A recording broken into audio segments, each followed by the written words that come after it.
Welcome, you sassy little millennials, to the Millennial Matriarch Podcast. I am one of your hosts, ATD, and with me is my beautiful, classy, very sophisticated looking today co-host, Alexis. It's the fake pearls, I think. Like, I put them in and I was like, these fake pearl earrings are their choice. It is, but like it's if you're on the YouTube, you're welcome. But like if you're not, it's a little more than that. Yes, it's the pearl earrings, but it's also like the wire framed glasses, the black shirt, the cute little headband, the black nails. Like it's all just like it's screaming like modern day female Steve Jobs. Modern day Elvira.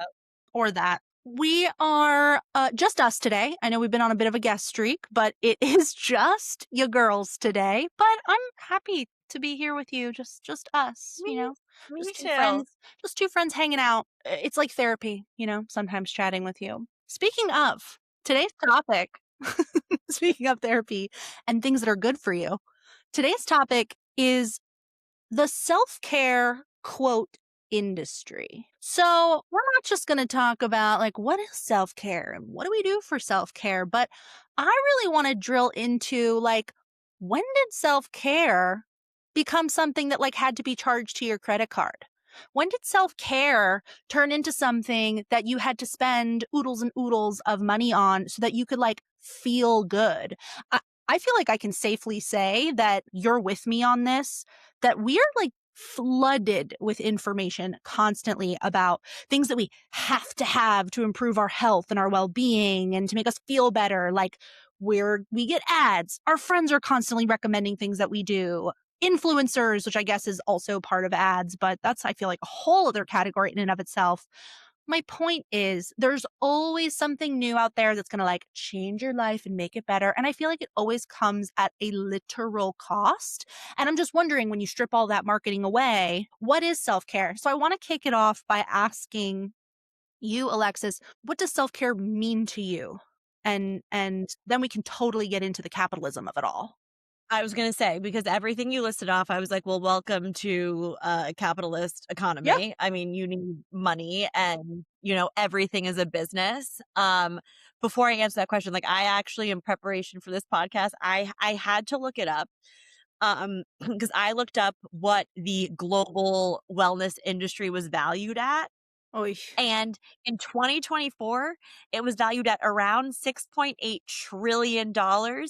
And it's estimated to hit 9.8 trillion by 2029. So that's like an insane amount of money. But I wonder, like, is it insane because so many things are like under that self-care umbrella? But yeah, like, what does it mean to you? Because maybe that will help. When I think of self-care, I do not think of like face masks.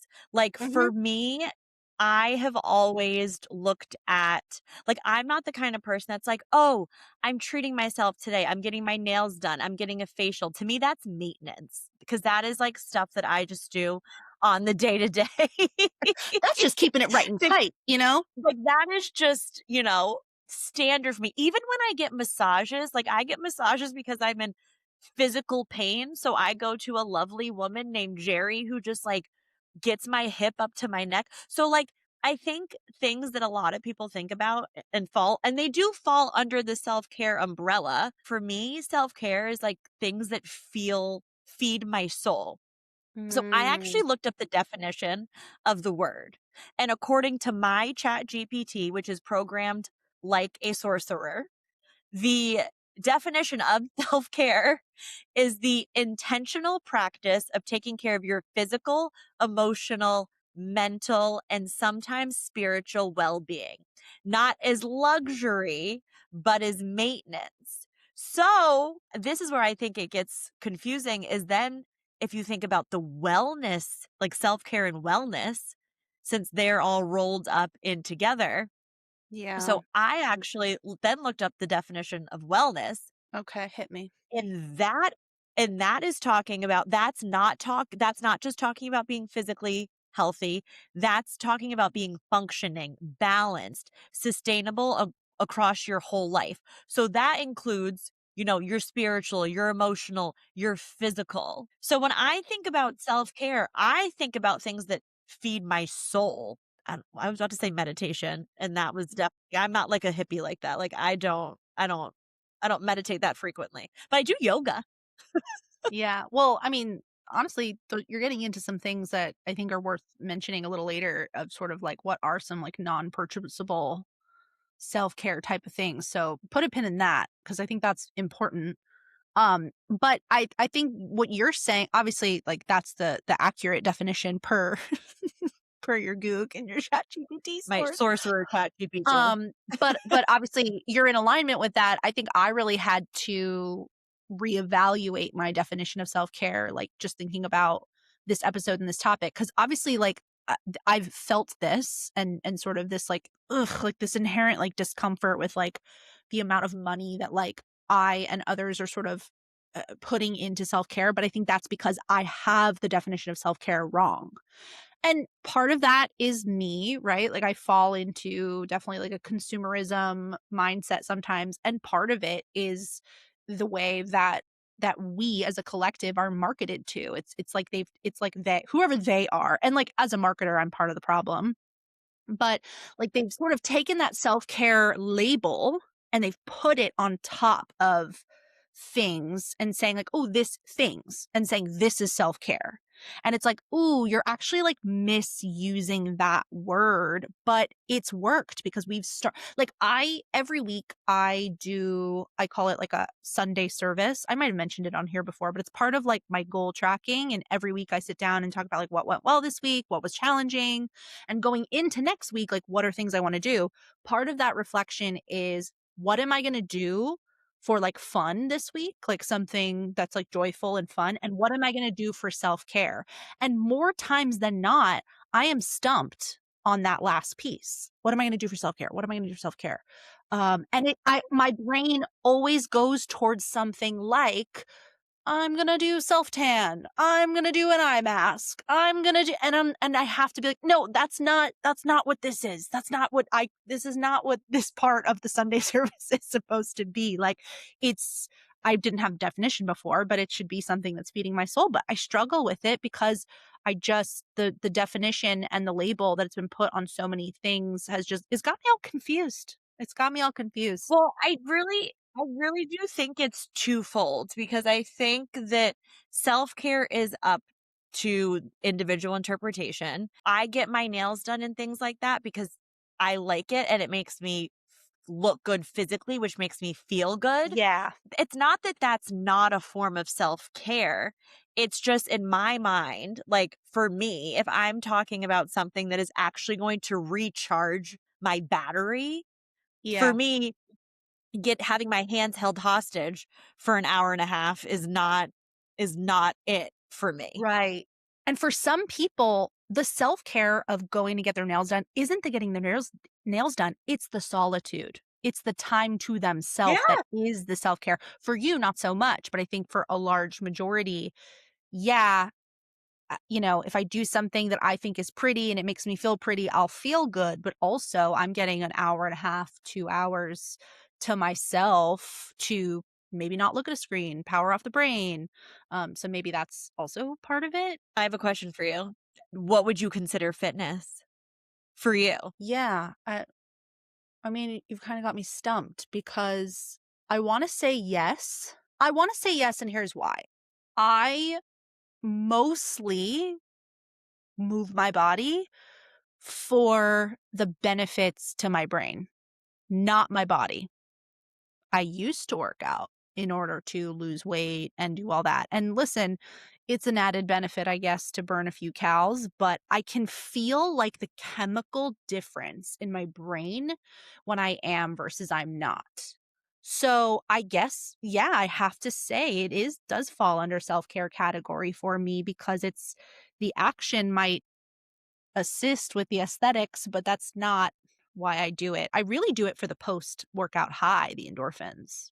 The endorphins, because Legally Blonde said I it was just best. gonna say, endorphins make you happy, and happy people just don't shoot their husbands. But it's true. I think I started really getting into working out more consistently last year when work was really, really tough.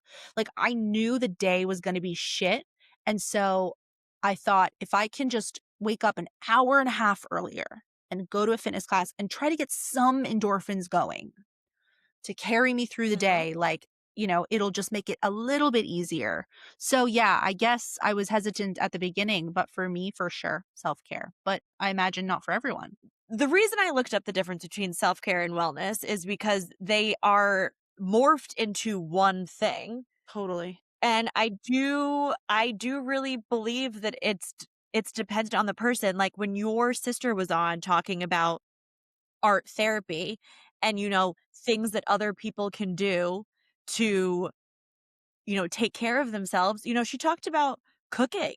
Cooking is Mhm. not a formal, you know, therapy practice, but it is a part of people's self-care because it feeds their soul. Yeah, I was also thinking about how, and this ties into the way that, like, the industry has sort of slapped self-care and wellness onto things. It's like what's also happening is, like, a romanticizing of these, like, self-care, and I'm putting quotes, wellness practices, like, making it something it's not. Like, I think a lot about influencer culture and, like, aesthetic routines, productivity.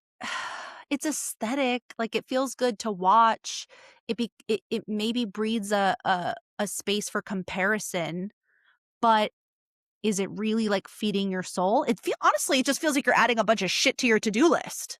Like, "Oh, no, now I gotta get this fucking routine, I gotta buy this product, I gotta swipe that." Like, it's just, like, it's a lot, and I just, for the record, I am 100% guilty of buying into it and also, being part of it, because like, I'm a routine queen. My TikTok is like day in the life, watch me cook, watch me clean my house. Like, I'm part of it because I understand that there is part of that content that is like cozy and aesthetic and like what people want to see. And it is just like part of my life, but to label it as like self-care feels not right. Or to label it as like you'll feel better if you buy these same products I have, like, just doesn't feel quite right. Well, Ashley, I hate to break it to you, but you're a marketer, and if you have an I issue with know. that, you're in the wrong career.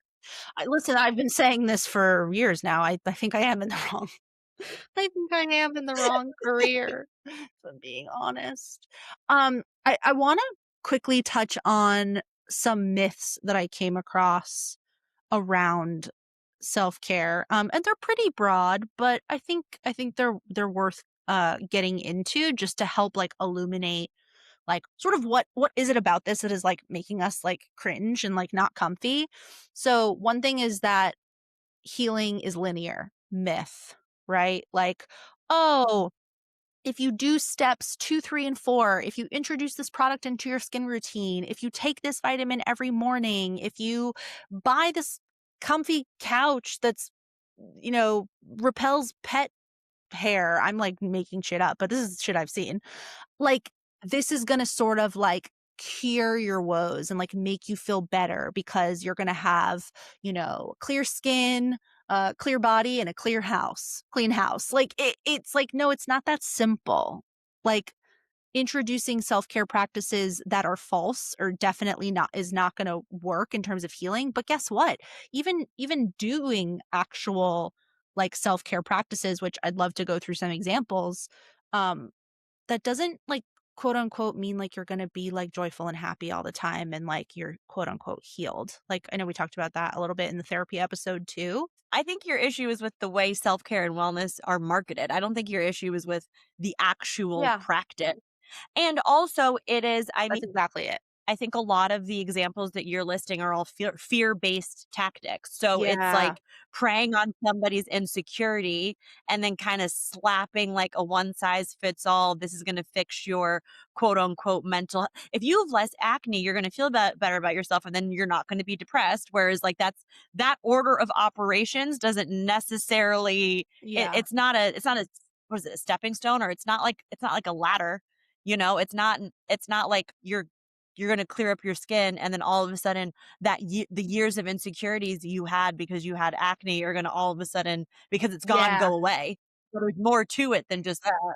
It's the storytelling of it all that I wanna highlight that is, I think uncomfortable when you really think about like, "Ooh, what are the lies we're being told?" I have to know, do you have like, something like overrated or like ridiculous that was like self-care, like a self-care trend that you've ever like tried or something you've bought? I fall more into, like, the beauty self-care Yeah, trends. same. Like, I that is definitely what I fall into, but I honestly, I guess that's kind of how I started drinking bone broth. And we love that. Right, like, bone broth does bone broth does have all these, like, incredible health benefits, but I started doing it as a way to kind of eat I drink bone broth in the morning, and I do, like, lemon, apple cider vinegar, turmeric, and I do it kind of not like a cleanse, but, kinda like how people drink hot water and lemon, how, it's supposed to just, like, feel good on your soul. I think I fall more into I don't know, I think I fall The more into, like, consumables. the wellness category. Yeah, that I mean, like, I'm into a lot of woo-woo things, so I fall more into that wheelhouse. You're not really gonna get me to buy a product because it's branded as, like, self-care. Like, if I'm buying a face mask, it's because I actually I enjoy doing face masks. I'm not buying into the, "Oh my god, this is gonna fix all your problems. Take 20 minutes for yourself, lock yourself in a room." Mhm, mhm. This is still, like, kinda going around, but I bought, like, a 50 pack of those, like, sticky pads that you stick to the bottom of your feet when you sleep at night because it's supposed to apparently, Drain out your toxins. whatever is in these, yeah, it's supposed to draw out your toxins, and when you wake up in the morning and you look down at the sole of your feet, whatever color the patch is supposed to tell you, like, what ailment it's, like, sucking out of your body, and I don't mean to Actually, offend, as a marketer, I'm shocked you fall for all of this, like I said. I'm guilty, especially because we used to work in influencer marketing. I'm like, "You know how the sausage gets made." but also, like, the things that I'm marketing, like, aren't like, I don't necessarily fall for the things for the businesses that I've marketed and worked for. Like, But I just mean, like, how many campaign briefs have you written where you've, like, said, "You need to hit on these key messaging, but make them colloquial," and to, like totally. it's like, that's all that is. I know, but you know what, and this is the pinnacle of it, I guess I just have this hopefulness that, like, there are good things out there to purchase and that really are gonna change your life, and every once in a while, you might go through 10 duds, but then really hit something that you really love. Like, people say it's a fad and not to trust it, but, like, I love my AG1 green powder that I drink every morning. I feel that it has transformed my health, and I have seldom been sick in the last 3 to 4 years that I've taken it every morning, and it gives me the nutrients that I need. Some people would say, "Oh, it's a trend, it's a fad, it's got microplastics in it, you're gonna die." But to your point a couple weeks ago, Alexis, pick your poison, it's all poison. You gotta pick Yeah. something. But yeah, I think there's a hopefulness inside me despite being a marketer who knows how some of the sausage is made, that, what they're selling me is real. Like, maybe this one will be legit. Am I like racking up, thousands of dollars on my credit card, buying shit from the TikTok shop? No, but every That's once in a good. while they get me. And there is this desire to like be better, to be more well, to take care of my mind, body, and soul. And so if I have a little extra dough, try it. I won't say this is overrated. I actually think it was wonderful, but something like I think it's kind of woo woo that you'd appreciate, but I think it was cool was, I was doing, like, breathwork classes for a while, but that I think is actually a good example of self-care, like, the goal was to sort of regulate my mind and my body Yeah. and do, like, a form of meditation. I think a lot of people would be like, "What? Like, what do you mean you took a class to learn how to breathe?" The answer is yes. Yeah, well, breath work is so much more than learning how to breathe. Yeah, It's like helping your nervous system slow down and, totally. you know, kind of learning how to overcome that fight or flight animal instinct that we have in us. Yeah. So, no, I think breath work sounds amazing. I don't know that I fall Like, I don't know that I when anytime that I buy something that I know is being marketed at me a certain way, I always take it with a grain of salt. Then sometimes I wonder, like, I was big on a lot of vitamins for a while. There's a whole lot of research out there about the supplement industry and how some of them are just, placebos. Mhm. I can't say that I have I don't always stick with certain things long enough, because I'm like, To I know don't for know sure. to know for sure, like You're like, "I don't know if it could have worked or if it was a dud because I didn't really take the vitamins for more than 5 days." right, like, I mean, I do have to say, I do take B12 and vitamin D the second, it starts getting dark too early, but other than that, any vitamin I have taken for like, I have taken, like, the Suite of Love Wellness vitamins, and I do actually have to say their Lady Killer vaginal one, I definitely noticed, a difference with, like, their, pre and probiotic care. That's probably the trap that I fall into, but I've never done it long enough that I've noticed a significant change, because then I Mm. get bored. Also, like, part of this and intentionally, like, we're talking a lot about, like, things that we've been sold, like, self-care in the form of purchasables, like, things that you have to pay for. And some of these things I'm about to say, like, could inadvertently be paid for, but I I wanted to, like, get a better understanding what are some non-purchasable self-care ideas because I feel like I need them. Some of our listeners might need them. Sounds like you've got a good handle on them. This one article that I was reading was saying how, like, like, maybe self-care, like, is not, like, romanticized or aesthetic. Like, maybe self-care at its core, which is that feeding of the soul that you were talking about, like, yeah, then maybe that's considered boring. Maybe it's invisible. Maybe it's uncomfortable for the person. And those are things, like setting boundaries. It's not something that you buy. It's something you have to decide in and of it inside yourself that you're gonna set with other people. Saying no to things. "No, I'm not gonna go to the movies with you," or, "I can't make that dinner. I'm gonna I need to be with myself tonight," or, "Oh, I don't wanna people please," right? That could be self-care. Some other examples, rest that isn't earned. Yeah, that's a big one. You know what's funny? I have an astrology journal, and that was actually what I wrote down in it today. There's, like, a section Whoa. wait, I need to pull this up now. So it's really funny. While you pull that up, for the people that, like, maybe don't understand, like, what rest that isn't earned, like, what that means, like, do you wanna share? Yeah, I have always been somebody where I have been like, okay, if I want to lounge on the couch all day and watch TV, if I want to take a day off from a workout, like for big chunks of my life, I treated rest like a reward that stuck with me for a really long time. And it's something that I still struggle with. But, one thing that I was looking into, because as we've all talked about already, I'm a woo-woo girl, I'm very into the astrology. The astrology of this week right now is actually really heavy, and I've been feeling really tired, Mm, and I was like, "You know what? My body clearly just wants to, like, sit and rest, and why am I fighting it so hard?" Because that's what leads to burnout is, like, this pushing and pushing and pushing, but we live in America in a society that is, like, built off of the grind and the hustle. But people like we're just now really learning the effects of what stress does to your body and your health and why rest is so important. Rest is not something that needs to be earned. You're entitled to it by existing. I totally resonate with that. It's probably the, like, number one thing on these non-purchasable self-care ideas that I really need to adopt because I am constantly it it's the mindset is rest that isn't earned, but the action is bartering with myself. Oh, wait, tell me more. Like, the mental games I play with myself around this topic are like, on Saturday, I'm gonna do all the things.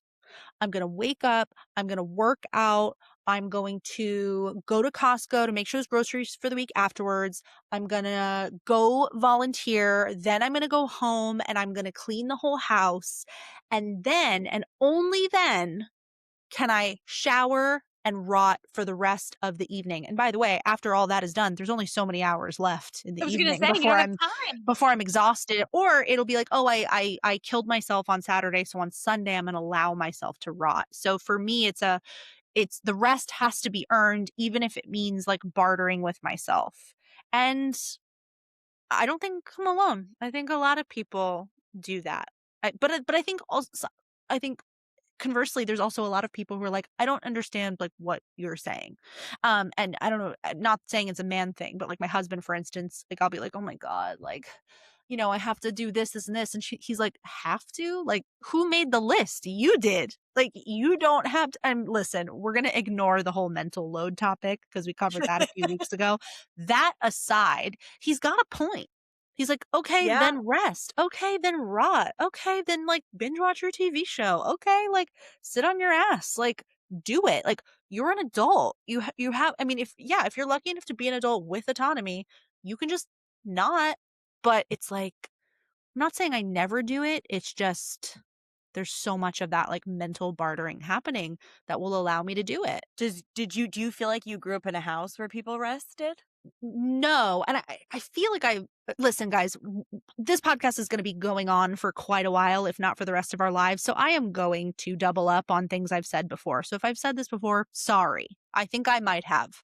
You know what? I said it in the mental load episode that growing up, like, there was an expectation in my household. Like, first of all, like, my parents were, like, pretty strict with me, but also, like, part of that was just, like, there were expectations of, like, chores that I needed to do in the household.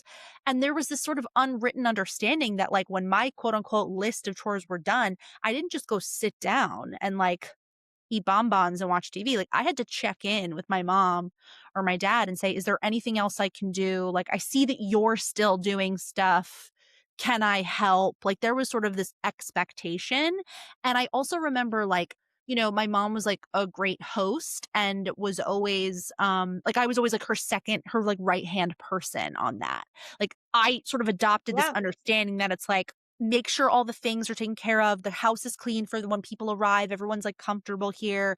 The food is done. We're gonna ask people when they arrive. I mean, some of that is just basic manners, like, hey, can I get you anything to drink? Blah blah blah. But like, it's this mindset of like, there's always something to do. So like, you should figure out what else is left to do before you take care of like yourself. And in a lot of ways, like that, I'm so grateful for that mentality because I feel like I'm not like a lazy person. But it's also like, see, even me saying that, it's like, okay, but not doing that doesn't make me lazy either. Yeah, it means you don't know how to rest. I mean, I'm not one to it's funny for me because my natural state is to always be like go go go go go and not to rest. However, when I'm in a depressive episode, that's like all I can do. Yeah. That's not rest though. That is not rest. But the only time I kind of like let myself just like be a sloth on the couch for like days on end, for example, is because I'm in a depressive episode and I have no choice because that's like all that Yeah. my brain is able to handle. But then I think I overdo it when I'm not like that. I have to like Yes. overcompensate. To overcompensate. See, right. It's like you might not be doing the mental gymnastics, but you're doing it. Like, you're doing like the physical gymnastics of like, I'm gonna put more in now because, "Ooh, I'm not feeling so good. I might, need this break tomorrow." I've been told that I'm like a high functioning depressed person. I could be like going through it. It's kind of it's invisible, right? Like, "Oh, but you're doing everything you need to do and you're getting up and you're showering and you're going to work and you're taking care of this." Like, it's like, yeah, like, I'm just a high functioning depressed person. Like, I still like do all the things and cross the things all off on the to-do list. But I also have to be honest with myself, like, oh, am I high functioning because like I won't allow myself to like wallow in the sadness? Like, it doesn't feel like rest I've earned. There she is. She circled back. And I think part of self-care is um questioning what's good for you and your soul. So what were some of the things you had on your list that don't cost money? Limiting stimulation, which is also really hard for me. I suck at that. I 100% have a dopamine addiction. Yeah. So whether it's like turning off the news, like, let's say you're in this, like, sort of, like, spiral, which I think for a lot of us lately is true, whether you're getting it on TV, on social media in and of itself, right? Like, just taking breaks from that. This might be such an obvious thing, but in case anyone doesn't know, if you're like me and you have no self-control, uh, you can you can go into your, if you have an iPhone, I don't know about Android, but you can go into your settings and actually limit your time on certain apps. So there was a while where I sort of limited myself to an hour of TikTok a day because I would scroll for like 2.5 hours in bed, still do sometimes. But you can set a limit where it'll say, hey, it'll pop up will happen and say, hey, you've got 10 minutes left, like just so you know. And then the app will sort of like shut off. You can manually override it, but sometimes that's all you need, right? Is just something to be like, okay, you've had enough. Do you want to keep going or are we good to close this out? So for anyone who doesn't know, you can put app restrictions on your phone. There is actually so app restrictions don't work for me because I just override them. So my sister has, and she's actually sending me one, so I don't have it yet, but she was explaining to me last night, she has this thing, it's called a brick, where she has to brick her phone Yes. and she has to like it physically like disables social media on her phone and she has it set to happen at a certain time.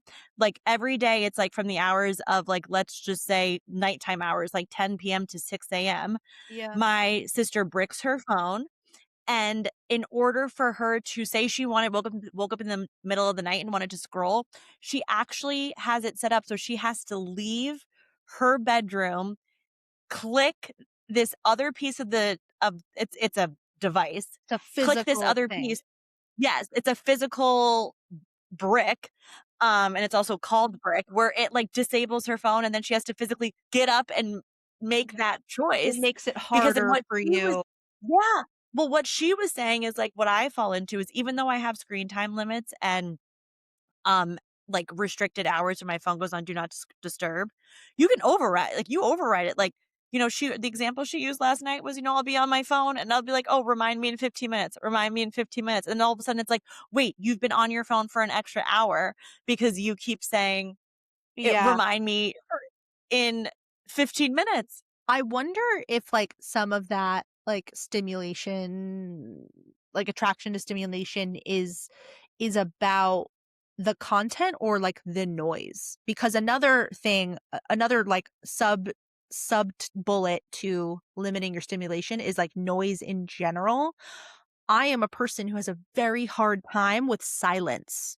Like, I constantly have Oh, me there's too. a podcast going, the iPad is on with Real Housewives reruns, or I'm listening to music, like, I have to, or I'm talking with a human being. Like, I have to like, I cannot bear the silence, but I am willing to admit that that is maybe not always good for me, and I'll work on, why that is with my therapist, but it's just something to know. And so I'm wondering for you, because you're saying like those things like don't work on me, like the app restrictions, like is it because you're like so deep in the content, or do you just like crave the No, noise? I crave constant stimulation. I can't sit with my own thoughts, because it's either boring or they're too dark.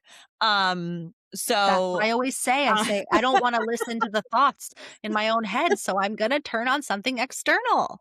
I was actually reading an article today that, I can't remember exactly who it was from, but it was talking about how as a society, we need to get comfortable with being bored.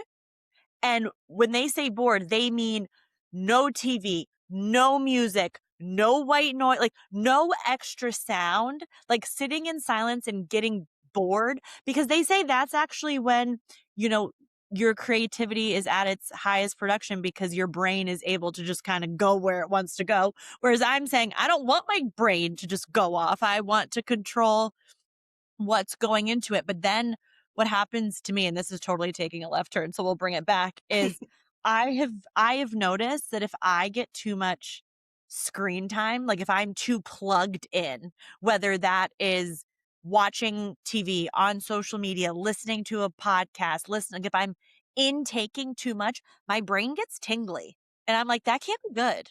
Do you mean like you feel anxious? No, I mean, like, my brain feels tingly. I think my brain is lately, and I think part of it is, like, the news cycle and just whatever, like, I have personally have felt, like, too plugged in. My brain is like, "Stop. Give us a break." Like, even my husband and I were talking, he was like, "Maybe you need to read a physical book and not your Kindle. Like, maybe you need to give yourself a break." Maybe. This is now I'm also, like, veering, but you've got me thinking, and you said something earlier about taking, like, vitamin D or something 'cause when it's dark out, you get sad. Something like that you said, and even what you're saying to me now, like, I wonder if that's why, like, beyond the obvious reasons why summertime feels so good, is it Yeah, because for there's me. just more opportunity for us to be, like, ripped away from the noise? There's just less stimulation because in the summertime, you're going to the beach, you're laying out in the sun, you're swimming in a pool, you're drinking things and Spending more eating time in things. nature.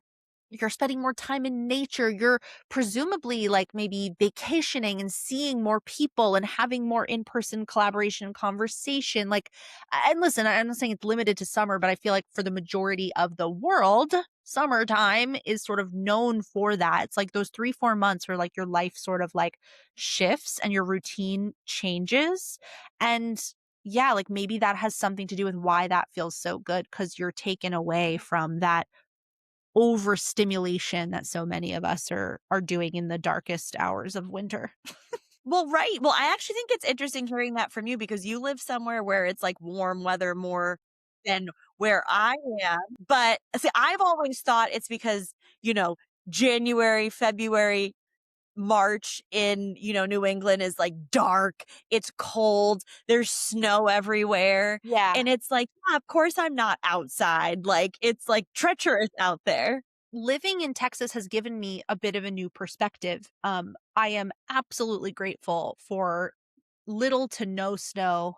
I am aware that, having what I love is like it could be February, which is, theoretically the coldest month for everyone, but there'll just be like a random like 74-degree day, right? I am fully aware and grateful for all of that. But what I've learned living here is that winter is still winter. The sun still goes down super early. There is still a ton of darkness and it basically showed me that yes, the cold is awful and I don't miss it, but what's really has an effect on my mood is the lack of sunlight.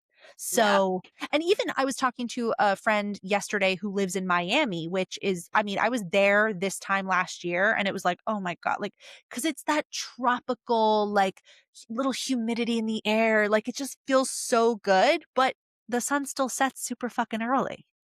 Like you're still chasing the light of day every day, and it has a toll. You and I could not live in Alaska when they have their dark season. There are people who, like, I will flip through all of their videos on TikTok because they live who's that woman who lives in, like, Skolgard with her cute dog? I don't know, she's a hit on TikTok, but, yeah, for the majority of, like, the year, they're in total darkness, and I'm like, "How is this woman so wonderful and positive?" Some people are not as light sensitive. Like, it's funny, my Yeah. husband and I joke. He's like, "You need to just, like, live on an island." And I'm like, "You think I am batshit crazy in the summer? You wanna take me somewhere where I just get all of the I'm like, I would just be supercharged. I would just be like an Energizer bunny. But, yeah, I definitely am super light sensitive. Yeah, I could go on and on. I get so much more done in like the spring, summer. Last couple things to close it out. Another, great like non-purchasable idea is it kind of goes in line with what we were saying about like rest that isn't earned, but it's doing less instead of adding more. I think that a big sort of trope with self-care capitalism is that you need to like buy this, consume this, start doing this. And it's like, wait a minute, what if I just reduce? Instead of adding more to my plate, more that I have to Love buy, that. more That's that I a have good to add to idea. my to-do list, like, what if I just pull back? Think about it. If you're doing too much at work and you're talking with your boss, if you have a good one, they might say to you, "What can we take That's the off your hardest plate?" part. They're not, a good manager isn't going to say, "You know what? If you do this, if you start doing this report every day and pulling together this list and having a daily meeting with me, that'll make you feel better." No, the conversation is usually, what can we take off your plate? How can we make things more efficient? How can we reduce? And that should be applied to your life. I love that. I think that's great. And I really do think, like, as I was just even in this episode, like thinking more about self-care, I think self-care is really dependent on the person. I think you need to find out what makes you happy and what recharges you and what kind of even what keeps you at baseline. Like I'm somebody who knows that I have to work out regularly because movement really helps my mood. It helps, endorphins make me happy. So, that's a good thing. It also helps me relieve stress. Like physical movement is something that I know that I need. Yeah. So what I'll do though is I'll tailor it. Like I love doing outdoor walks. I'm not doing outdoor walks right now. All of the sidewalks are covered in like 25 inches of snow. It's brutal out there with a dog. Yeah. So, I have a walking pad and while that's not the same, I'll hop on that and like turn on a housewives episode and walk to it, Love you that. know? So it's like it's finding things that fill your bubble. Like my husband actually pointed out to me over like a few months ago. He was like, "You haven't sat down and like read a book." And I was like, "Well, I'm busy. I'm planning a wedding. I'm listening to audiobooks. I'm on the go." And he was like, "But you haven't sat down Yeah. and read a book." He was like, he was like, I was like, "Oh, this poor man just wants me to sit down."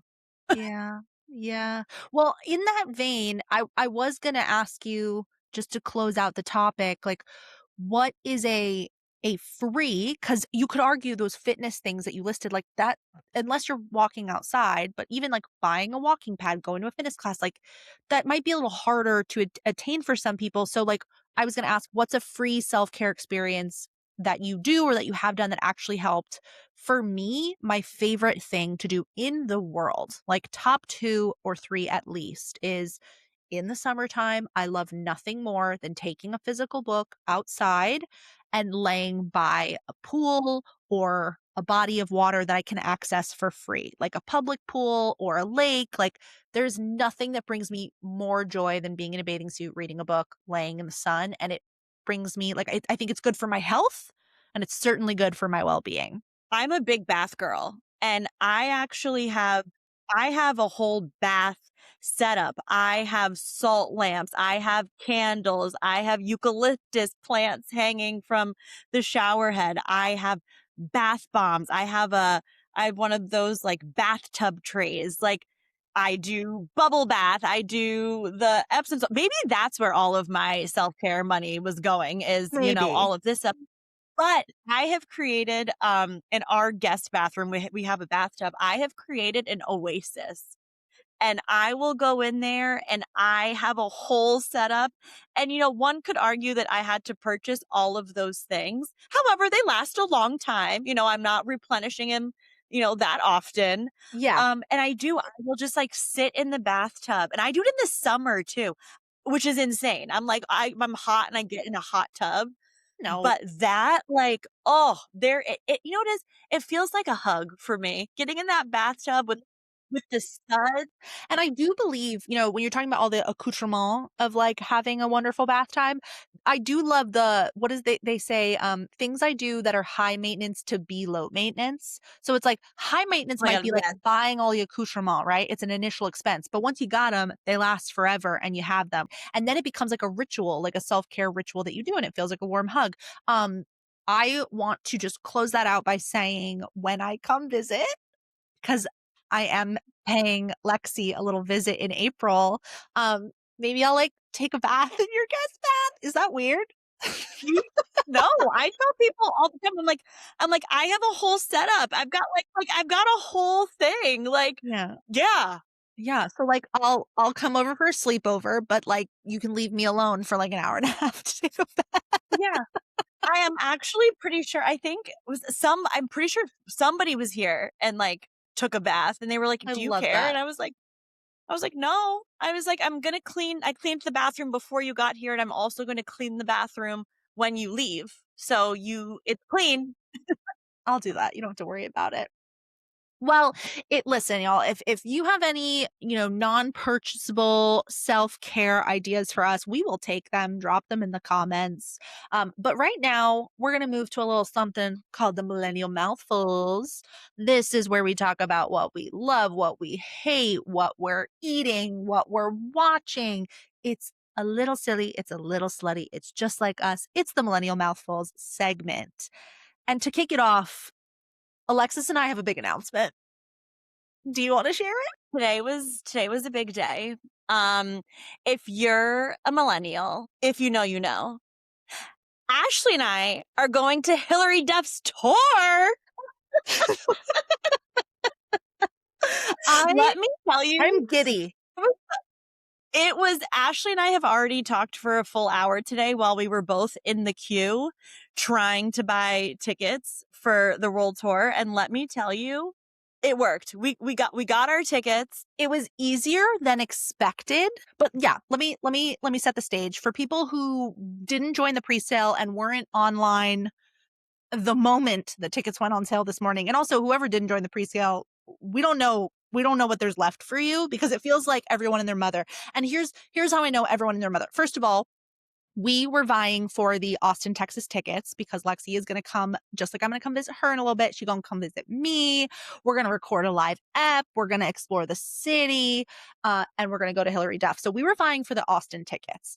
We both got online and joined the queue, and Lexi was lucky enough to be number like 5,000 something. I was like 5,585, which actually sounds ridiculous. Ridiculous, but I'll give you more ridiculous. My number was like 23,579. So there were 23,000, probably more people in this queue waiting for tickets to one show. We're not talking all the shows. We are talking for this one show in Austin, Texas at a not that huge, it's not even an arena. It's really just like a venue. I said to Alexis at one point, there's not even, I can't imagine there's 23,000 people in this city that like Hillary Duff. There's no fucking way. And what we deduced is people were probably doing what we were doing, which was getting in the queue. Their friends were doing it. And then whoever like got in first, they shut their stuff down and then that person bought the tickets. And that's what happened today. And I was like a little kid. I ran into G's office and I was like, your girl's going to Hillary Duff. And by the way, like everyone in my life is so supportive of this. Like my mom has been like texting me like every time she sees a new thing about the tour. Cause I said to her months ago, just like I said on this podcast, mark my words, an album is coming and she is going on tour. And as soon as she did, my mom like sent me the Instagram reel and I was like, girl, I am all over it. Don't you worry. And she shouldn't because we're in. First of all, we're obviously going to have to recap. We're going to have like a millennial recap Yeah, episodes. and guys, this is end of June, so it's going to be a hot minute. We got some time, but you know what we need? Like we need to figure out outfits. I wish I had my Lizzie McGuire bye-bye jeans from Limited 2 that definitely would not fit 33-year-old me. We could go so many angles, by the way, like, and we could do different things, obviously, but like I could go butterfly clips in like we have little twisties. Like you could go like Limited 2 girly. You could go like sporty chic with the Sophie shorts, and we could iron on patches onto the Sophie shorts. We could wear like flared jeans and what is that called when you used to like sequin things? Bedazzle. We could like bedazzle bootleg jeans. I mean, we could really take it in or we could go full costume and we could wear like a Lizzie McGuire cosplay outfit. My mind is going crazy thinking of ideas. Yeah, I think we're gonna have some. I think we're gonna have some fun with this. Also, if anybody from Limited 2 is listening, I think this is your opportunity to do an adult collab, and you release some throwback outfits. I mean, honestly, I don't know. Free, take it what you will. You heard it here first. So if you don't give my girl her 5% in residuals for this idea, we're going to come after you because that is brilliant.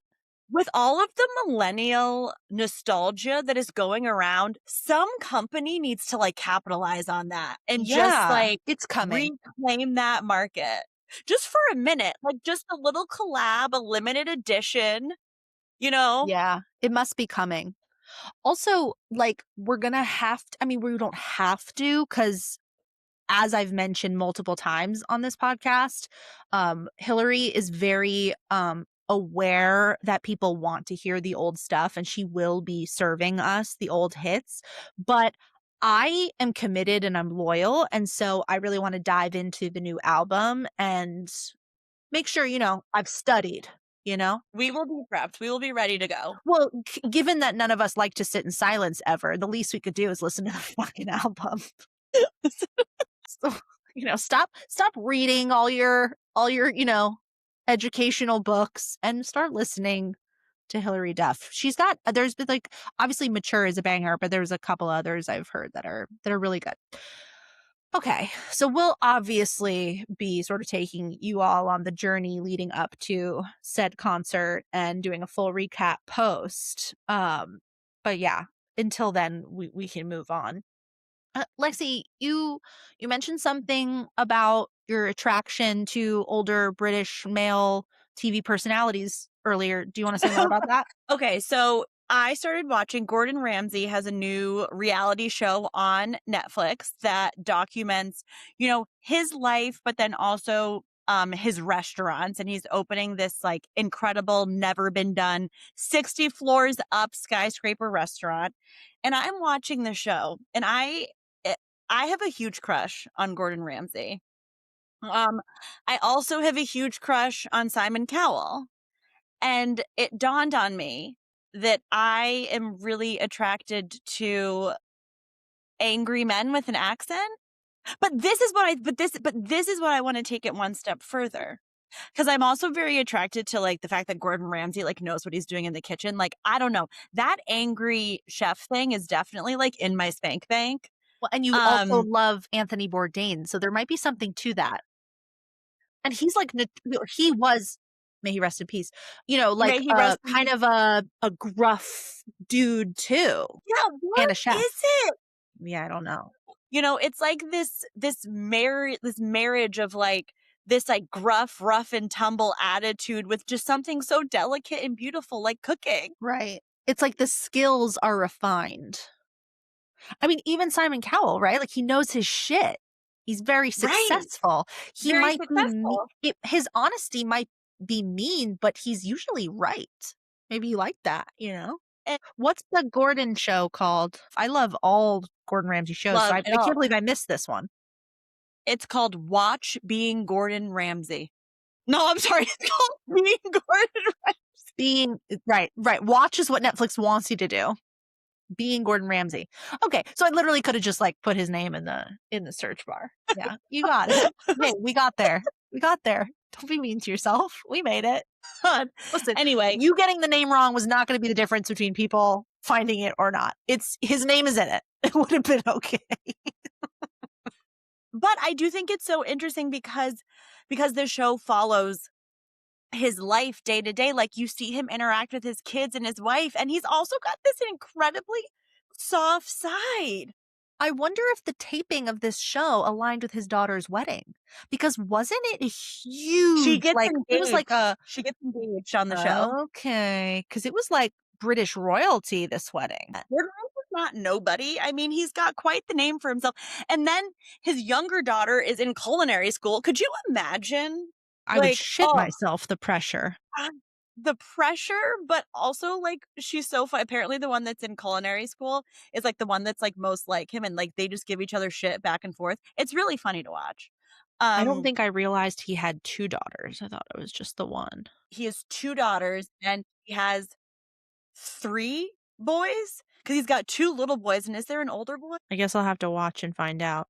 Yeah, so I guess his daughter, married the older one married like a famous swimmer, like a British swimmer, like an athlete, Adam Peaty. Anyway, I just remember their wedding was stunning and it was all over the interweb. So I thought, oh, that's very interesting. He's got a new show and they just got married. But okay, they must have filmed it a while ago because they got the engagement. Okay, well, I'm interested. You got me. I may not be attracted to Gordon Ramsay, but I'm attracted to his content. So I'll be there. All right. Well, I want to just leave it at this. Couple weeks ago, we had our interview with Reese. We talked about that career test that she sometimes gives to her clients. And I had mentioned that when I took it in high school, it was inconclusive. Well, I had her send it to me. I took it again, and one of the top 3 jobs for me is a radio host. Oh, really? And I feel like that's as close as you're gonna get to podcast host. What was So what what were the top 3? oh, Or other than radio one host? was Do a you remember? a cake decorator. I could see that for you. Like, it It's wasn't very specific. chef. It wasn't chef. It was cake No. decorator. And then I wanna say, like, event planner was up there, which I'm not And surprised. that's like that's part of your job. Yeah, not Has been. surprised. Yeah. Yeah, and it was a couple of things in the one was like a food, I'm not I'm gonna mess up the name of it, but like a food artist, like someone who sets up food for, like, productions. That is fascinating. That is an art form in and up to itself, and they, like, mix glue with milk. It's crazy. Yeah, It's like, they like it's a make whole crazy thing. correct, 'cause you gotta get the shine, you gotta get the drip, you gotta get the Yes, mist, you gotta the mix it. dew. Mhm. Fascinating, but I did think it was very comforting to me that radio host or talk show host was no, it definitely said radio host was at the top, and we have a podcast. So, you know what? Love that. Turns out I'm not totally off track in my life. You are not listen, this one was actually the opposite of inconclusive. This was, "Here's Yeah. 4 different directions you can go."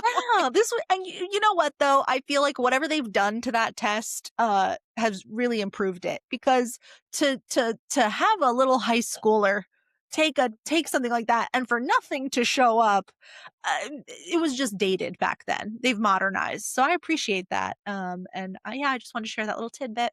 Well, so you guys, we'll have to report back and see if Ashley becomes this successful radio host.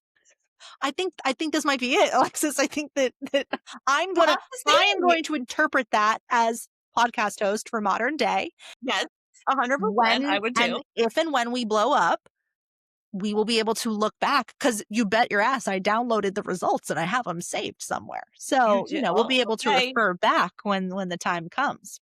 But yeah, that's what I just wanted to leave it with. Thank you all for listening to another episode of the Millennial Matriarch. We do want to remind you that we are now on Instagram. That is at the Millennial Matriarch Pod. So feel free to give us a follow, get little sneak peeks into upcoming episodes, hear a little bit more from Lexi and I. But if you do want to follow us individually, we are both on Instagram and TikTok as well. I am at Millennial Mind of Ash, and Alexis is at the _ millennial _ matriarch. We are, as usual, serving up questionable decisions over there, some comforting truths, the occasional, wait, am I the drama moment? For more episodes of the Millennial Matriarch, you can find us on Spotify, Apple Podcasts, Substack, and on YouTube if you want to see our beautiful faces.